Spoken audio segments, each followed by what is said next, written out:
السلام عليكم ورحمة الله وبركاته. رمضان ما تدمي تدوب جرجرتوني في سنة بقنا قدرات سنين جل أبى كجرتني نجني ربي سنة هاجراتو. سلام الدنيا تكبرت شيء غير البيوت اللي نحشرها شويني بالأملانا الحمد لله رب العالمين. بيارا مالك أبدي في سنة فكاتا روزا مجروس وجدتشولا شنكرتي مريجرا كسمس كزبرس مريجرا طماطس مريجرا ديا يوكيني لوكو miicee qulqulleessee baasee jira. Wantoota isa barbaachisan isaaf na barbaachisan hundayyuu qopheeffadhee jira. Dabalataan bira distiinis as nabee jira. Sonkortiitti galchaa jechuudha. Dabalataan wantoota garaagaraa baaraatii kanneenii itti galchaa jechuudha. Hunduma isaaniiyyuu ittiin keessan nufaan haa ta'u isiniin jedha. Naawwadhaa namoonni hin beekinis irraa baratanii namoonni beekanis ni jiru jedhee yaada. Baaraatiin immoo isii kanneen jechuudha. Kunis na bira jira. Kunis kirkamiidha. Na bira jira. Kunis jira. Kunis soolidha. Kunis jira jechuudha. Isinis dabalataanii kanneen fakkaatan hundi isaaniitu roobinis ni galaa jechuudha. Mee hanga dhumaatti wajjin turtii godhaa isiniin jedha. Ayyee kabajamtootaa fi jalatamtoota maatii Dammituutuu fi roobitti buusee jira maankaa lamaan jechuudha. Isa kana kasbaraadha. Kasbaraas xiqqoo isitti buusaa jechuudha. Turtiin keessan hanga dhumaan wajjin haa ta'u isiniin jedha. Hordoftoota kiyyaa wantoota beeknuu fi waan hin beekne sunirraa wal barannaa. Waan namatti godhu jiru karkame yookiin kammuun yookiin Artiidha. Isa kana waan baay'ee daqiiqaa 15tiif wantoota kanneen itti galchee lafa kaa'adha jechuudha. Wantoota itti godhu baay'een osoo hin taane turtii sunniin haa ta'u kunis soogidhas xiqqoo osoo hin baay'isin xiqqoo dhugeessi jechuudha. Isin mul'achuu jira jedhee yaada. Wanni kaameramaan hin qabaatinii rakkata jechuudha. Amma turtiin keessan hanga dhumaan wajjin haa ta'u isiniin jedha. Soogidhis kana asii dhumatan itti godhadha. Kan biraa dabalataan immoo wantoota garaagaraa bakka kanneen nu barbaachisan isa kana maal isa goona fakkaata. Baaratiin kammuun itti dabaladha. Ammas dabalataan isiniin jedha. Yeroo baay'ee namoonni biyya arabaa jiranii nyaata irratti kammuun itti godhu jira hordoftoota kiyyaa. Isa kana maal goona isiniif fakkaata. Silva kana fakkaata jechuudha. Roobinis soogiddichi jira. Wanti hundiyyuu daqiiqaa 5 takka akkanatti waliin hin geenne hanga sonkortiin mana bitteeffamuuf yookiin mijatee sa'aatii dheeraa qabattanii jettan korojillee ni kaawwattu hanga barbaade turistii baay'ee bareedaadha. Haaluma kanaan yeroo baay'ee wantoota garaagaraa qabannee isinii kennaa sheer laksaftaa gochuu hin dagatinaa. Maatiin murtaan sagalamaa isiniin jedha. Wantoota hin beekin tokko irraa walirraa barachuu dandeenya jechuudha. Dhugdi isaa kana fakkaataa jechuudha. Sirriitti yeroo jalqabaa loomiidhaaf waan hundaan sirrii miicaa jira. Isaan immoo lukkuu akka biyya keenyaatti badii waliin galuu miidhanii kaa'amuu akka miicaa jira. Daqiiqaa gabaabduudhaaf rukkaamsaa jechuudha. Kana fakkaata. Turtiin keessan wajjin haa ta'u asitti immoo sonkortis bira distii galchaa jira. Turtiin keessan. Eshi kabajamtoota kiyyaa sonkortii ibiddarra jira. Zayitii itti buufachaa jira. Yaa'u zayitii hanga barbaadanitti maali waan isin dhogganiire hanga naagaa jettanitti jechuudha. Zayitii itti godhee jira. Ibiddas bakkisee jira. Irra jira. Bishaatu jira. Turtiin keessan waliin. Ijoolleen biyyaan baay'ee kun yeroo baay'ee nyaatarraa baay'ee duubatti deessina. Nyaata barattan waan isin jedha. Jaalalli isaanis baay'ee isiniif dabala. Isaanis baay'ee jaalatu. Wanni isaaniif biyya kana keessatti wanni baay'een digiriin guddaan nama nyaata hojjetudha. Nyaata baay'ee nama jalatan jechuudha. Miidhaa isiniif qabaatus ana akka fakkeenyaatti yeroo baay'ee waan nyaata hojjedhuuf maadaatiinis nama miidhaa. Waan baay'eedha jechuudha. Kanaaf itti na wajjin wantoota hin beekin walirraa barannaa keessaa nu godha. Jajjabeessan cinaa dhabadhaa isiniin jedha. Tokkottiinis kana fakkaata jechuudha. Bishaatu jira.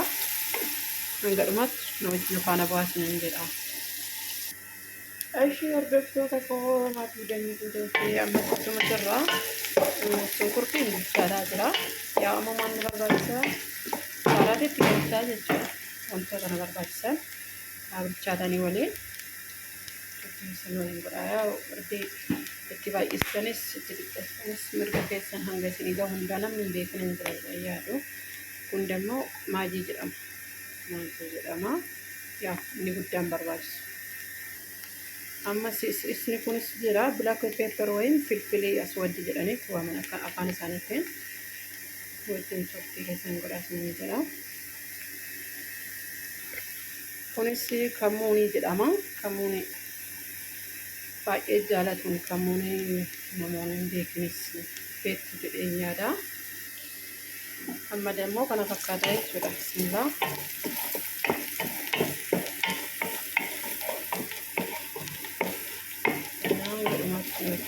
Kaaraatiin baay'ifatan asii jala gurraachadha.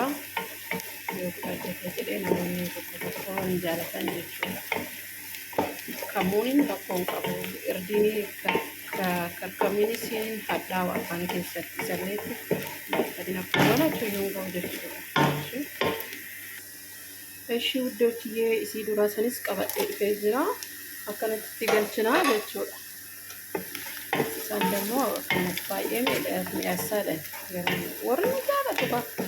Fedhii namaa waan qarneessin yoo hin beeknes akka biyya keenyaa osoo hin taane akka biyya jirruutti jechuun wanti hojjetan hundinuu. Kanaaf laakkifachuun dageetinaa isin jedhama.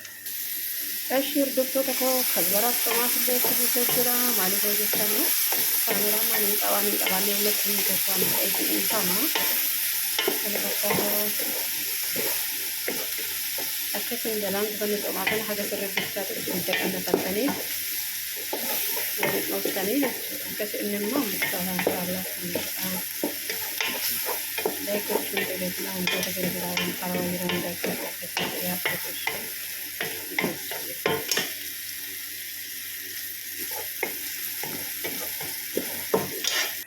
Ishii wuddoochiyyee ruusnis kana fakkaata. Kan qadaqadaadhi kunis kana fakkaata jechuudha. Daqiiqaa 15 ol turee jira. Ishii wuddoochiyyee kunis bilchaate kana fakkaata isiniin jedha osoo inni jalaan gubatini. Waan biraa gubatee osoo hin taane kan biraatti baay'ee kan biraa maaliif hin jaalata waan ta'eef kana fakkaata jechuudha. Waan isiniin jedha akka jaalatan arginu qabu. Lokkuulee immoo bakka barbaadanii fudhachuu dandeessanii hanga barbaadanii jechuudha. Bakka 8ttis bakka 4ttis hanga barbaadanitti akkaataa isiniin beekamu. Rakkoon qabu bakka barbaadanitti jechuudha. Kana fakkaataa wajjin keessummaa wajjin haa ta'us ni jedha. Hanga dhumatti na wajjin tura. Ishii wuddoochiyyee daftanii bishaan itti buufachuun barbaachisu ani bishaan itti buufannee akkanuma waliin geenna jechuudha. Haga lukkuun sirriitti taasifte roobii waan qabuuf dafeetii bishaan hin barbaachisu jechuudha. Hanga dhumatti keessanii yeroo hundaa wantoota haalaan babbareedoo ta'e qabadhee isinitti fa'aa lakkisuuf jira. Dubbiin keessanii akkuma bira distiin lolaaraa wal lolchiisaa jiran amma.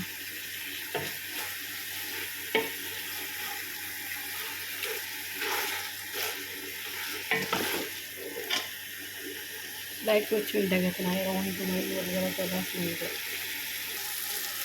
Wuddoochiyyee lukkuun bilchaataa jira. Toon qiddaa hanga barbaannu hanga ruuzaatis suuqootti ittiin godhanna.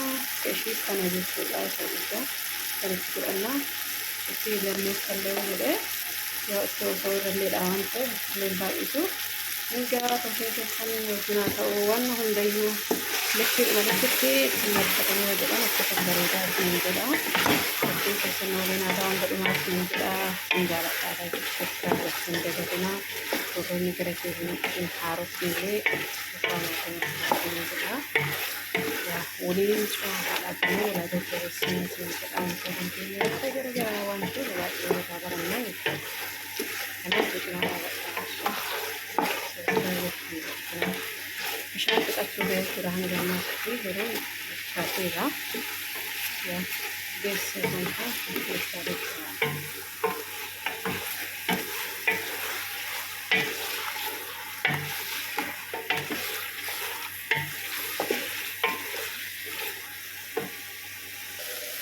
Hordoftoota kiyyaa wanta biraa waan xiqqoo barbaachisu bishaan fudhatee jira waan ta'eef bishaan seedhuma roobiidhaan qara qabbisaanii itti buufadha jechuudha. Osoo itti baay'ifame kanaatu bishaan duraa roobii qaba waan ta'eef.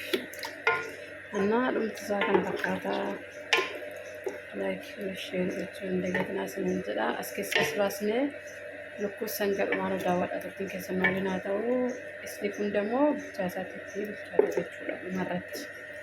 እና እንግዲህ ሸርጎቹ እንደገና ከዝበራ ደግሞ ስርጭ ያለተን ቤቱ ግደያዳ እና ላይኮቹ እንደገና ውዶች የከነ ፈካታ ብሻን ብሮት ስራ እንደበላዳ ብሻን ፍጠቶች ጅራ እንደማተች እትን ባይስኔ ቆሩማ ሰሰን ፍጥት ወደ አማማ አስር ይለበላ ገርቆች ገደቤ ሲያዳ ደቹ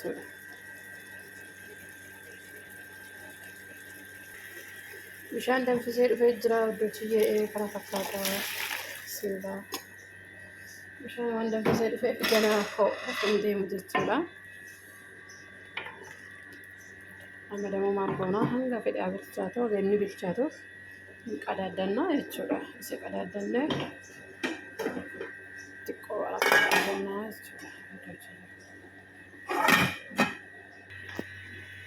Ashi iddootti lukkuun nuuf bilchaatee jira kana fakkaataa jechuudha. As keessattiin gosinaa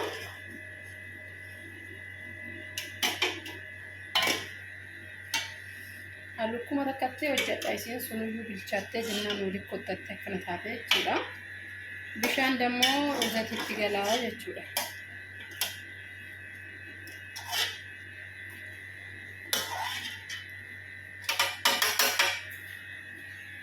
kana fakkaata hanga dhumatti wajjin isiniin jedha. Inni kana fakkaata maashina keessatti ammallee gosa hedduu bilcheessa. Naa turtiin keessan hanga dhumaan wajjin. Amma ruuzitti galfannaa iddoochiyyee isiniin jedha. Ruuza bishaan baay'eellee nu barbaachisu maaliif hojjettanuu ruuzni sirrii bilchaatee yoo caccabee waan hin jaalallee isaan jechuudha. Astaayita akka ganatan abdii qaba amma demoo hanga daqiiqaa muraasa hin cufnaa bilchaata itti jala qannasnaa kana fakkaata walitti deebine. Hordoftoota kiyyaa lukkuun bilchaatee keessattillee kana fakkaataa sinan jedha. Turtiin keessan yeroo garanaa waliin haa ta'u sinan jedha. Hanga dhumatti laayik sheer sabskiraayib gochuu hin dagatinaa kana fakkaata sinan jedha. kabajamtoota kiyya qaalee ruusni bilcheessee jira waliin itti isnaa jechuudha. Hanga dhumatti nuuf taasisu ibsinidha.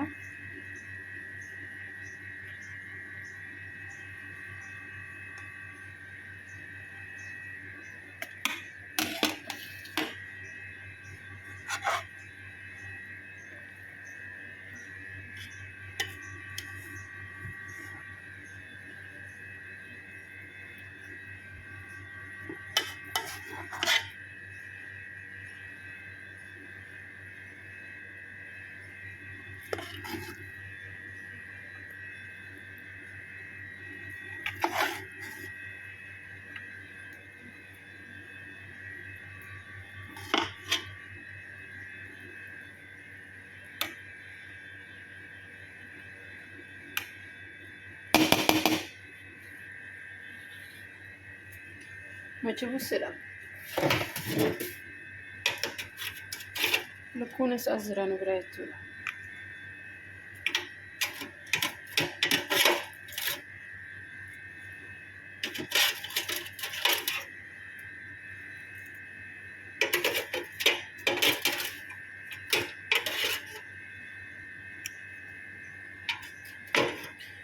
turtiin keessan wajjin haa ta'u sinan jedha kana fakkaata. Hanga dhumaatitti jalattan laayik gochuu hin dagatinaa sinan jedha. Maashaallah baay'ee bareeda jedheen abdiin qaba. Yoo isinitti tole irraa barattu jedheen abdiin qaba.